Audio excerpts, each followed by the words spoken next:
buenas tardes, bienvenidos al tiempo de entrevista en Canarias al Día en Mírame Televisión, en la autonómica de las Islas Canarias. Y como siempre, muy pendientes de toda la actualidad de las islas e intentando hacer repaso sobre todo de lo que ocurre en las islas no capitalinas, porque hay muchísimas cuestiones que a veces se quedan fuera de la gran agenda informativa que sobre todo pues arrastran las islas capitalinas y son temas muy interesantes. Por eso aprovechamos también la diversidad que tiene nuestro Parlamento Autonómico para entrevistar a diputados y diputadas de estas islas no capitalinas. Es el caso de lo que va a ocurrir hoy dentro del Grupo Parlamentario Nacionalista. Existen 3 diputados de la isla de Lanzarote, que es una isla que ustedes saben que copa muchos de los asuntos que tratamos en esta casa. Hoy nos acompaña una de ellas, que es Cristina Calero, a quien le damos la bienvenida. Cristina, muchas gracias por acompañarnos. Muchas gracias a ustedes por la invitación. Se agradece poder poner el acento también en la isla de Lanzarote. Al final son muchas cuestiones que me gustaría tratar que se abordan desde el Parlamento de Canarias, pero la realidad es que usted tiene escasa experiencia política, breve periodo de unos meses en el Ayuntamiento como concejala de Arrecife y de repente diputada autonómica. ¿Cómo lleva esta experiencia?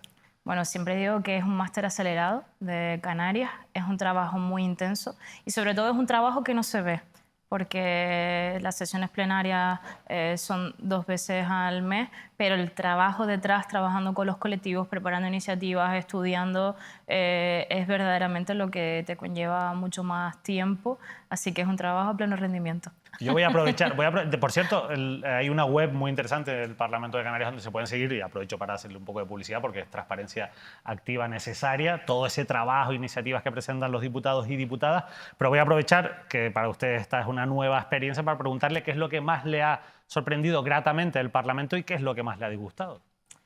Hombre, yo creo que el Parlamento tiene el reto de acercarse a otras islas, especialmente las no capitalinas. A veces cuando se discuten temas en el Parlamento te das cuenta que sobre todo personas que llevan muchos años en política les falta calle, les falta entender la realidad de Canarias. Por ejemplo, cuando hablábamos de las empresas, decía, una empresa no puede estar hablando de productividad o de contenidos digitales cuando no sabe si va a llegar a final de mes. Entonces, ese golpe de realidad te das cuenta que a veces era necesario cuando se ejercía el debate político. ¿Con qué me quedo? Con las relaciones humanas de todo tipo, tanto las políticas como todos aquellos colectivos que entienden que el Parlamento es la Casa de Canarias y que se acercan, ojo, no solo para pedir ayuda, sino también para la propuesta. Y esto también se agradece, porque entienden el contexto en el que somos un archipiélago de 8 islas completamente diferentes y que necesitamos crear esas políticas a medidas, porque Canarias no puede tener islas de 2 velocidades. Al final usted viene también del ámbito investigador, también ha sido profesora de secundaria y de FP, bueno, en distintos ámbitos, pero sobre todo del ámbito investigador. Ha estado en muchos proyectos y eso le ha llevado también a trasladar esa preocupación al Parlamento de Canarias. Claro, con los datos en frío, Canarias siempre ha tenido una asignatura pendiente en lo que es la I+D+I. Somos la comunidad donde el gasto medio por habitante es más baja de todo el país. ¿Esto cómo afecta en el día a día, en este caso de los investigadores? Y ahora que usted ha llegado al Parlamento, ¿cómo se puede solucionar? Hombre, la inversión siempre va a ser escasa, porque siempre se va a poder invertir más, pero hay que tener en cuenta otro tipo de indicadores. Y esto es una batalla que tenemos, por ejemplo, siempre en las comisiones parlamentarias, que nos dicen, es que las universidades canarias, con respecto al índice de Shanghái, no, mire, tenemos muy buenas universidades públicas canarias en el que los rankings de productividad están bastante bien posicionadas. Tenemos líderes ahora mismo en determinadas áreas como puede ser aeroespacial, química farmacéutica o química orgánica, en informática. Somos punteros en muchísimas áreas y tampoco me olvido, por ejemplo, de humanidades. Yo suelo reunirme con los investigadores e investigadoras por sectores, porque parece que cuando lo abordas por sectores puedes digerir mejor qué tipo de necesidades tienen y te das cuenta de todo el talento que tenemos en Canarias y nuestra asignatura pendiente es visibilizarlo. Tenemos que invertir más, pero tenemos que concienciar más de qué es lo que tenemos. La semana pasada, por ejemplo, visitábamos el Instituto de Enfermedades Tropicales de Canarias y te das cuenta de cómo había ayudado, por ejemplo, cuando ocurrió la Dana de Valencia. Nos pidieron ayudas a nosotros, o cuando ocurrió el COVID. Tener esa estructura investigadora, sobre todo a nuestro personal bien cuidado, hace que podamos responder y anticiparnos a problemas futuros. Y esto es clave para Canarias, pero también para otros territorios que nos piden ayuda a nosotros. Sí, sin duda fundamental, pero también tener un marco legislativo adecuado es clave. La ley actual, todavía vigente desde el año 2001, la ley de ciencia, y esa ley pues, se ha presentado ya un anteproyecto, un texto que está en trámite, ha generado mucho debate. Me gustaría saber cuál es su opinión sobre ese texto de la nueva ley de ciencia? Canarias necesitaba un nuevo marco legislativo. Hay algo que tenemos que tener en cuenta y es que cuando este proyecto llega al Parlamento de Canarias, lo que persigue es el consenso de toda la comunidad investigadora, ya sea pública o privada. Porque hay otra cuestión que también tenemos que tener en cuenta y es si la investigación se queda solamente en las universidades públicas, no se transfiere conocimiento. Y esto es un error. Por ejemplo, uno de los datos que tenemos ahora mismo en cuanto a Canarias en la apertura de empresas de I+D+I es que prácticamente se han duplicado. Esto es bastante interesante. ¿Por qué? Porque repercute directamente en la economía de Canarias. No podemos tener una investigación teórica que se queda anclada simplemente en las universidades, sino que tiene que repercutir en nuestro tejido económico. ¿Cuál es la clave de que necesitemos ese tipo de empresas? Generan un tipo de empleo cualificado que además tiene, ¿cómo decirlo?, mejores condiciones laborales. Que eso enlaza con otro de los problemas que tenemos en Canarias. ¿Cómo buscamos una alternativa al turismo? Pues abriendo, por ejemplo, empresas innovadoras que generen esos tipos de empleos con mejor calidad y que el archipiélago tenga una alternativa frente al turismo. ¿Y por qué no se ha terminado, usted cree, de desarrollar económicamente esa vía como una alternativa, digamos, a ese monocultivo turístico? Hombre, es verdad que el turismo en Canarias sigue teniendo bastante peso, pero tenemos una oportunidad que no podemos dejar pasar y, como te decía, ahora mismo Canarias es puntera en muchas cuestiones, por ejemplo, con el estratopuerto que se ha abierto en el Parque Tecnológico de Fuerteventura, las investigaciones que se están desarrollando en materia de hidrógeno, por ejemplo, en el Instituto Tecnológico de Canarias. Es que no somos conscientes hasta que vienen otras personas de fuera a contarnos lo que tenemos aquí, porque es una realidad que tenemos tan próxima que asumimos que está normalizada, ¿no? Pero lo cierto es que cuando vienen otras personas a contárnoslo, dices, vaya, lo tenía aquí al lado y no era consciente del valor que tenía. Hace poco tenía la oportunidad de ir a un acto en la Universidad de La Laguna en la que se investigan a 2 doctores honoris causa, uno de ellos era Premio Nobel de Física y trabajaba aquí con el Instituto de Astrofísica de Canarias y tú dices, un Nobel de Física viene aquí a trabajar en nuestras instalaciones. Estaremos haciendo muchas cosas bien. Lo que sí es cierto que tenemos que contarlas mejor. Sin duda, visibilizar y comunicar es fundamental, como usted dice. Obviamente usted no es la responsable de esa ley de ciencia, pero sí que es verdad que se ha preocupado por ella, que ha planteado cuestiones en el Parlamento al respecto. Además, la consejera también es compañera suya de partido, de Lanzarote, Migdalia Machín, que es quien impulsa esta reforma legislativa. Ha habido críticas de las 2 universidades públicas por lo que consideran falta de transparencia. Hay un informe también del Consejo Consultivo que pone algunos peros a esta ley de ciencia, sobre todo en lo que corresponde, considera que se hacen demasiadas recomendaciones, que la ley tiene que ser más ambiciosa a la hora de ser más imperativa, pero también que ese compromiso de llegar a un 3% de la inversión necesita de otro tipo de apoyos, de otras consejerías, sobre todo de la Consejería de Hacienda. Y claro, aquí la gente está muy cansada de eso de vamos a poner en una ley, le puedo poner los ejemplos de la ley de educación o de la ley de cultura, un compromiso de inversión que después en la realidad no se cumple. Y usted lo decía también al principio, hay que visibilizar ese trabajo, pero la inversión obviamente es fundamental. La inversión ha mejorado. De hecho, si lo piensas, tenemos máximo de inversión en las 2 universidades públicas y también en materia de investigación. Ahora, por ejemplo, se están destinando las ayudas en cuanto a infraestructura científico-tecnológica y también han aumentado. Se ha aumentado también, por ejemplo, el número de contratos predoctorales, que esto es algo que tampoco se ha hablado. La legislatura pasada teníamos 64 contratos que prácticamente eran homogéneos durante toda la legislatura y en esta legislatura el Ejecutivo en solamente 2 años ha aumentado, si no me equivoco, era hasta 110 contratos, con lo cual hay una mejora significativa, suponía casi un 30% de mejora solamente en 2 años. Ojo, ¿la ley puede mejorar? Es que para eso está el Parlamento, que a veces se nos olvida. La ley está en proyecto de ley, acaba de llegar al Parlamento y con el trabajo conjunto de todos los grupos políticos hay que mejorarla y hay que reflejar también toda la idiosincrasia que hay en Canarias, porque nos tiene que reflejar, como siempre digo, a las 8 islas. Y está claro que la producción que hacen en Fuerteventura, teniendo un parque tecnológico, no va a ser la misma que tengamos en Lanzarote. ¿De qué manera va a quedar representada, por ejemplo, la gaseosa? ¿Se puede investigar a la gaseosa? Pues seguramente sí, pero eso también tendrá que conjugarlo la ley. Y sobre todo hay que entender una cosa, y es que en el contexto científico que estamos ahora mismo, de ese avance de la inteligencia artificial, no podemos hacer tampoco una ley muy encorsetada, porque la tecnología avanza a pasos agigantados y corremos el riesgo de tener una ley que en 2 años se quede obsoleta. Con lo cual, cuidado con tener una ley muy rígida. Fíjese que tenemos una ley que es del año 2001, o sea, han pasado 24 años para aprobar un nuevo texto. También hace falta, también entiendo, más dinámica, en este caso legislativa, por parte del Parlamento.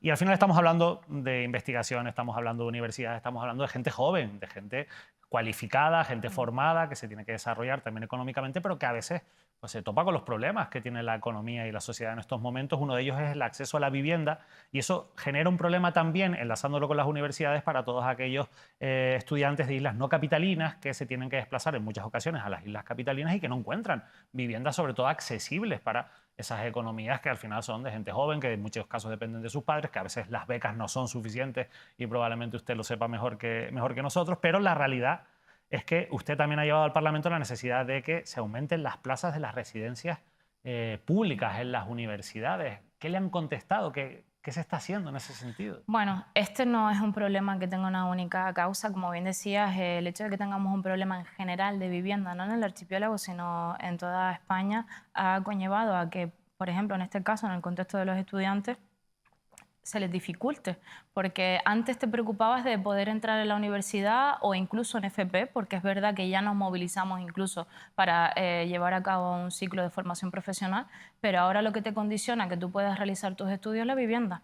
Y esto es preocupante, que una persona no pueda dedicarse a estudiar lo que quiere porque no puede vivir en el sitio donde tiene su lugar de estudio. Hay que mirarlo con lupa. Es verdad que no tenemos las competencias, es decir, los cabildos no las tienen, los ayuntamientos tampoco, y en realidad el Gobierno de Canarias tampoco, porque se transfiere el dinero a las universidades porque las universidades son autónomas. Pero lo que sí es cierto es que en este tablero de ajedrez todos tienen que poner de su parte. De hecho, el Cabildo de Lanzarote ha intentado por todos los medios averiguar la forma en, oye, ¿se puede adquirir un edificio para los estudiantes que se desplazan de Lanzarote? La respuesta es negativa, por ejemplo, y eso también tiene que saberlo la gente. ¿Por qué? Porque no tenemos competencia y a veces la administración choca con los deseos, ¿no?, y las competencias que ejerce. Un cabildo no tiene competencias en materia universitaria, con lo cual no podría adquirir un edificio, por ejemplo, pero se tienen que buscar otro tipo de soluciones.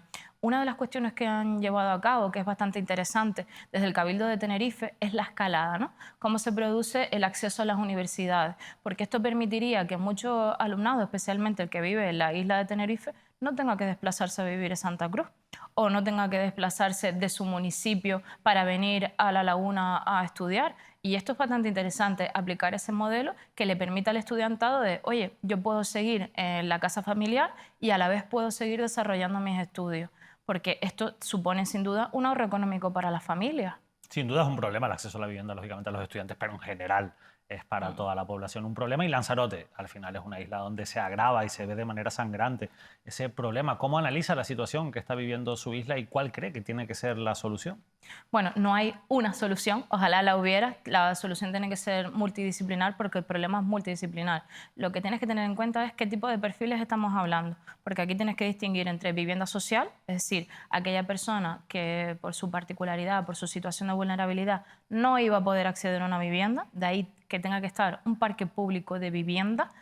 Y en España ha habido muchos problemas con eso, porque el hecho de que parte de esas viviendas del parque público pasaran al banco privado ha hecho que ahora mismo España no cuente con un banco de vivienda pública. Entonces se tiene que trabajar en esa línea, el alquiler accesible, como decía, el parque público de vivienda para ese perfil de persona que tiene vulnerabilidad, y luego otro tipo de medidas para aquellas personas que aún trabajando no pueden acceder a vivienda. Eso ocurre mucho en Lanzarote, sobre todo en el sector turístico.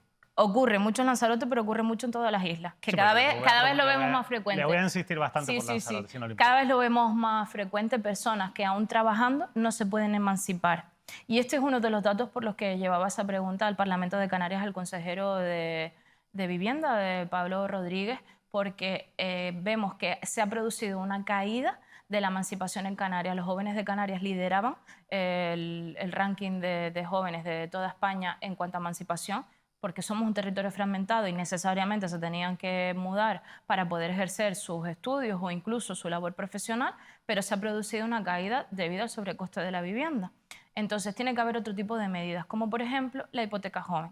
Recuperar la hipoteca joven significa que todo ese porcentaje que no podías cubrir porque el banco no te lo cubría, ahora mismo el Gobierno de Canarias va a intentar cubrirlos ellos mismos. Funcionaría algo así como de un aval y poder acceder a vivienda. necesariamente construir vivienda. Es que se tiene que construir vivienda. ¿Por qué? Porque sabemos que el banco privado de vivienda también es escaso. De ahí que se haya propuesto que la Reserva de Inversiones de Canarias se utilice también para la construcción de vivienda. Lo cierto es que al final uno va a los datos de vivienda y es un problema en Canarias, centrándonos en Canarias, porque ha habido comunidades que han ido a otra velocidad. Si uno analiza los datos de construcción de viviendas públicas en el País Vasco, se queda sorprendido, porque evidentemente no es solo un problema general, sino es un problema también de cómo se ha gestionado autonómicamente. Y claro, en Canarias al final, después sobre todo a raíz de la crisis de la burbuja inmobiliaria, hemos dejado de construir vivienda pública. ¿Usted cree que este gobierno actual tiene compromiso de verdad para construir vivienda pública? Muestra de ello es que incluso ha ratificado compromisos con cabildos, en este caso, que vengo a hablar de Lanzarote, con el Cabildo de Lanzarote, por ejemplo, la adquisición de parcelas públicas junto con el ICABI para desarrollar vivienda pública, tanto las de Titerroy como las de Maneje. En Arrecife se está desarrollando vivienda pública. Se ha adquirido ya vivienda construida, como por ejemplo en el sur de la isla de Lanzarote, como es Playa Blanca. Entonces, el compromiso es palpable. No se trata solo de palabras que se lleven el viento, sino que ya son visibles ese compromiso. Lo que está claro es que se tiene que movilizar también el sector privado. Porque, como decía, hay dos vertientes completamente diferentes, la vivienda pública, pero también movilizar el sector privado. ¿Por qué? Porque cuanto haya más oferta, bajarán los precios. Si no hay oferta, el precio se encarece y por mucho que uno trabaje no puede adquirir esa vivienda. Y ocurre algo más grave en el caso de los jóvenes, y es, a todo el mundo le cuesta, ¿no?, adquirir una vivienda, pero en el caso de los jóvenes es que tú retrasas tu proyecto de vida. Ya no se trata solo de que te vayas de casa de tu familia, sino que además, oye, no puedo emprender un proyecto laboral, no puedo emprender una familia o irme a vivir con mi pareja. Tu proyecto de vida se va ralentizando y llega un momento que dices, oye, ¿en qué momento voy a empezar yo ese proyecto de vida si no puedo adquirir una vivienda? Al final, nombraba usted precisamente esos datos del Consejo de Juventud de España, de ese último observatorio sobre la emancipación, y son datos que preocupan, porque sobre todo al final, realmente, ¿qué pueden aportar? Uno de los asuntos que hablamos antes de empezar la entrevista es el de la productividad, pero claro, para que también nuestros jóvenes sean productivos necesitan tener un proyecto de vida, necesitan tener expectativas. Y yo entiendo que todo eso está condicionando un poco también el desarrollo a corto y medio plazo de nuestra juventud y, por tanto, de nuestra sociedad.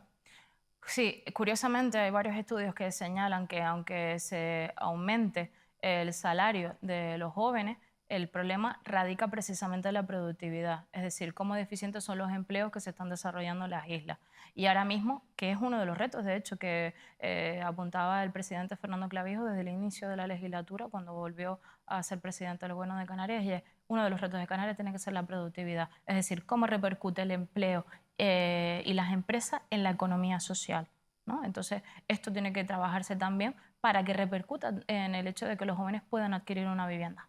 Al final, hablando de jóvenes, hablando de situaciones, hablando del ámbito educativo, otro de los asuntos que usted ha llevado a mí me parece muy interesante, esto lo llevaba hace un año, pero la situación un poco ha cambiado, es la necesidad de que haya más infraestructuras para niños y niñas que tienen necesidades especiales a la hora de su desarrollo educativo. En Lanzarote, si no me equivoco, solo hay un centro, y usted me decía ahora antes de empezar la entrevista que está saturado hasta el doble de su capacidad. Ante esto, la Consejería de Educación, ¿qué respuesta le ha dado? Mira, había algo muy preocupante y es que Canarias tenía una hoja de ruta muy bien definida en materia de infraestructura educativa, con el plan de infraestructura educativa, y la legislatura pasada se quedó en una gaveta. Para que te hagas una idea, hay islas que no han visto un centro educativo nuevo en 4 años durante el Pacto de las Flores. Y esto no es una opinión, es un dato y está ahí. Y una de ellas ha sido la isla de Lanzarote.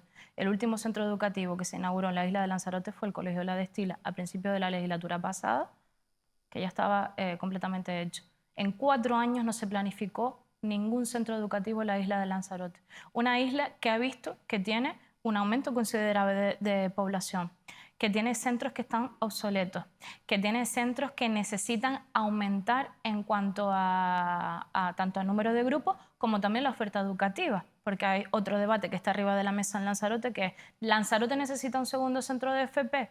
Hombre, pues probablemente de aquí a unos años habrá que hacerlo. Tenemos que reforzar los centros que ya existen porque tienen capacidad para seguir creciendo y además es un modelo bastante interesante. Reforzar los centros educativos con una oferta complementaria de FP supondría que los jóvenes no se tendrían que mover de su pueblo o de su barrio para poder desarrollar esa formación. Y esto es bastante interesante. Hay 2 proyectos claves en Lanzarote que llevamos en esta legislatura. Uno de ellos era el Instituto de Altavista, que cuando se redibujó el mapa de formación profesional en la isla de Lanzarote, se creó un centro integrado de formación profesional, el Instituto Sonsama, pero el Instituto de Altavista se quedó ahí, en una gaveta, como tantos otros proyectos. Retomarlo es prioridad para este gobierno, de hecho ya se está desarrollando el proyecto, y el otro era el centro que comentabas, el Centro de Educación Especial Virgen de los Volcanes, porque al final atiende a un perfil de alumnado que no obtiene respuestas ni los recursos adecuados en el resto del centro. Estamos hablando de un alumnado que tiene movilidad reducida, alumnado que necesita intérprete de lengua de signos o necesita, por ejemplo, fisioterapia, alumnado que necesita hacer rehabilitación continuamente, alumnado que ni siquiera puede valerse por sí mismo, no tiene cabida en otro centro. Y esto es importante recalcarlo, porque a veces he oído en sede parlamentaria que los centros de educación especial no hacen falta porque eso no es integración. No, perdona. El centro de educación especial es necesario para dotarles de las herramientas y los recursos a los niños y niñas con necesidades educativas especiales, de las herramientas que necesitan para suplir esa discapacidad. Y hay una frase que oía en la Comisión de Discapacidad que creo que lo resumía bastante bien. Cuando tú le dotas de todos los recursos y las herramientas que necesita, desaparece la discapacidad. Entonces, nuestro foco tiene que estar ahí, en dotarle de las herramientas y los recursos necesarios. Y para eso necesitamos ampliar el centro. Es un debate muy interesante, el de la integración o no de los niños y niñas con necesidades especiales dentro de la educación, digamos, ordinaria, o darle una educación alternativa. La verdad que eso nos llevaría a hablar de muchos asuntos, pero es interesante que usted lo haya propuesto y que esté pendiente también de este tipo de cuestiones. Otra de las cuestiones que ha llevado y que yo creo que es fundamental, siguiendo hablando un poco del desarrollo, en este caso del desarrollo social de nuestros jóvenes, es el del abuso de la pornografía. Es algo que cada vez es más habitual, sobre todo con el desarrollo de las redes sociales, sobre todo con el desarrollo de las nuevas tecnologías. Nuestros jóvenes están muy pegados al móvil y eso también ha desarrollado ese consumo o ese aumento del consumo de pornografía. ¿Cómo está afectando y sobre todo qué se puede hacer desde una Cámara Legislativa autonómica frente a esto? Muchas cosas. El Grupo Nacionalista llevamos este tema durante los 2 primeros años de la legislatura, realizando preguntas y comparecencias a los gobiernos en distintos ámbitos, ya sea en el sanitario, en el de derechos sociales y de igualdad también, y también en el educativo, porque entendemos que es un problema multidisciplinar y que tienen que haber varias consejerías presentes. Estamos muy preocupados con esta situación. Poca broma con este tema, porque lo que estamos viendo es que es una nueva pandemia silenciosa. Los jóvenes acceden a una edad cada vez más temprana al consumo pornográfico. Para que te hagas una idea, la edad media de consumo ahora mismo está en los 10 años. Es un perfil de jóvenes que ni siquiera está en un centro educativo de secundaria, sino de primaria, donde no están recibiendo educación sexual, donde no hay ningún adulto que le esté diciendo que el contenido que están viendo no está bien, porque es un contenido violento, en el que se ejerce violencia física y verbal sobre la persona a la que está viendo. Entonces crecen viendo un modelo y ellos consideran que ese modelo es el de la realidad. Quieren llevar a la realidad lo que ven en la pantalla. Y esto es súper preocupante, porque estamos hablando de un perfil de jóvenes que no ha terminado de desarrollar el pensamiento crítico. Para que te hagas una idea, el pensamiento crítico es de las últimas capacidades cognitivas que uno adquiere.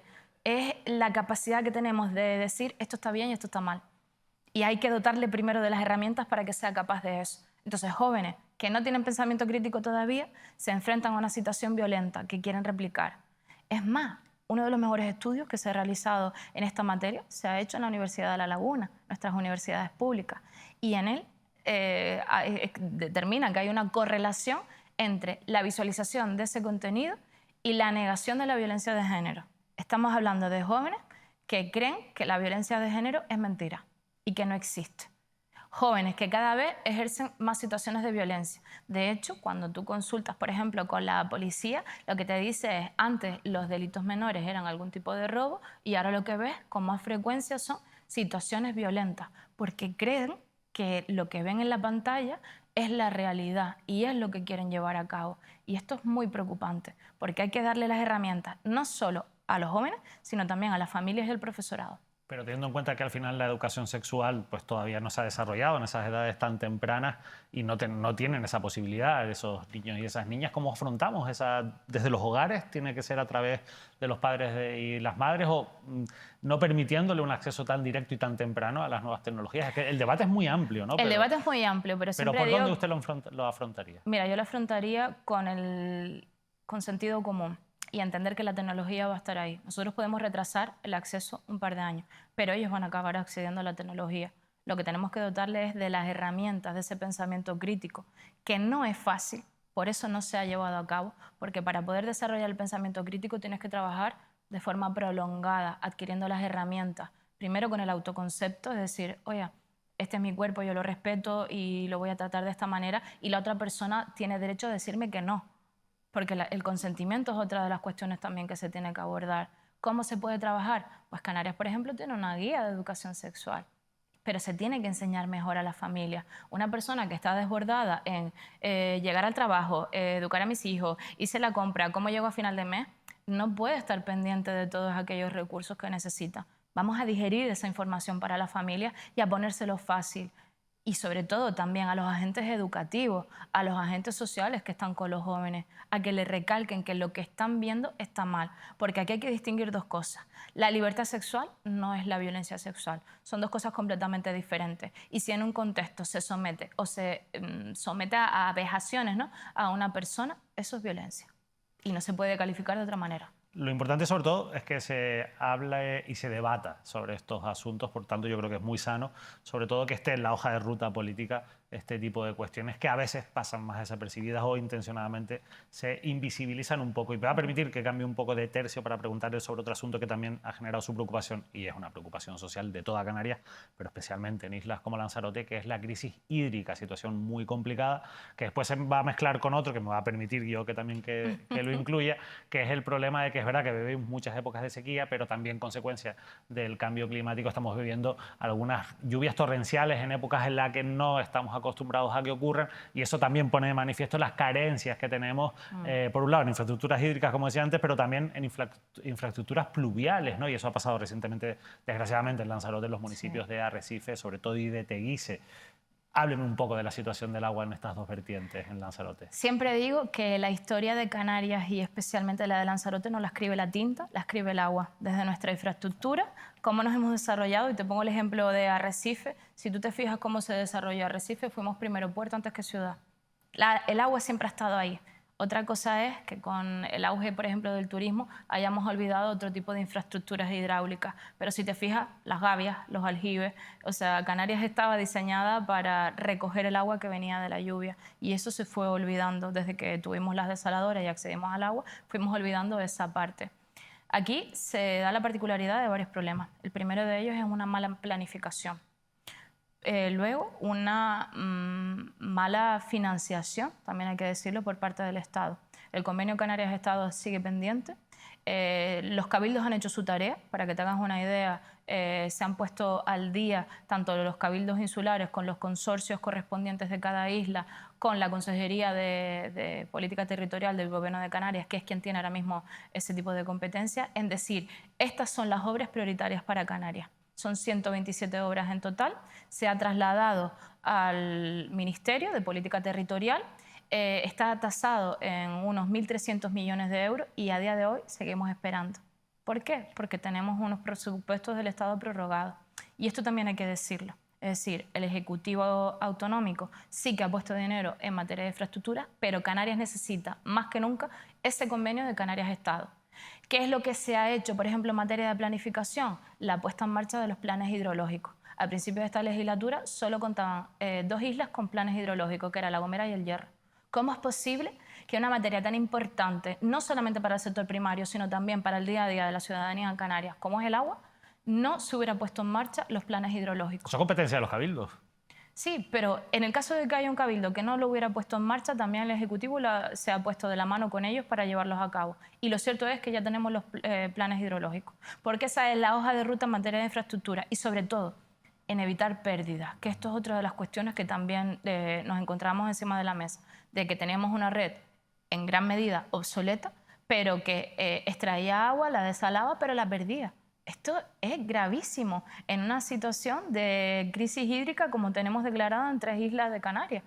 Entonces, oye, no se trata solamente de acometer obras de cara a un futuro, sino de mejorar las que ya tenemos. Sin duda, y sobre todo mirando para el pasado, bueno, en Lanzarote hay muchos puntos negros en la historia, y la gestión del agua también lo ha sido, sobre todo también problemas que seguimos viendo en el día de hoy con la empresa pública de Inalsa, el consorcio de aguas. Bueno, hay que mejorar sin duda en la gestión. Cristina, nos tenemos que ir ya despidiendo. La verdad es que no sé si quedan todavía prácticamente 2 años de legislatura, si se ve con ganas de continuar en esto de la política. Siempre digo, o sea, ganas sí las tengo y... ¿Ilusión? Ganas, ilusión, las tengo y sobre todo me voy todos los días pensando, oye, hice lo mejor. Y entonces yo creo que uno se tiene que quedar con eso, de intentar dar lo mejor posible y que la política sea una herramienta útil, porque la ciudadanía necesita respuestas y la política tiene que servir para eso. Ilusión sí tengo, no sé cuántos años estar en política o no, creo que eso es algo que no se debería pensar porque tampoco creo que la política debe estar toda la vida, ¿no?